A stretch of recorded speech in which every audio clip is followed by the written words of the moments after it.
Приречник со речиси сите видови билки карактеристични за нашето поднебје и рецепти за нивна подготовка во корист на здравието. Ова е содржината на книгата Билките на баба Рада, која денеска беше промовирана пред Велешани.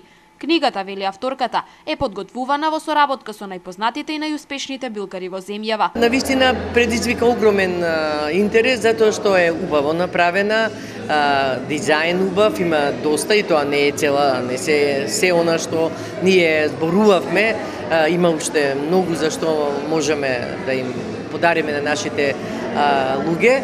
Така што сметам дека тоа е нешто што јас сигурно сум го носела и го носам од детство.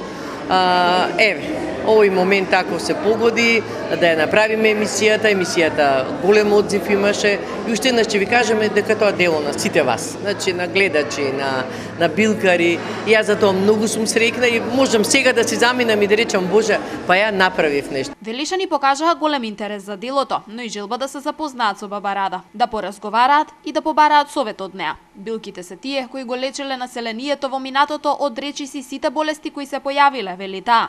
Токму затоа треба да продолжиме да ја користиме нивната лековита моќ и секојдневно се повеќе да ја запознаваме природата. Со помош на билки, со правење на разни елексири, дека може да си помогнем и верувајте дека така верувајќи дека многу луѓе ни се обратиле, јас никогаш кажав не правам сама, значи веднаш се консултирам со сите оние јас што сметам дека се најдобри билкари, честни, што е најважно. Нема тука користење во она што се вели лов во магла, да искористиш да добиеш она што го знаеш.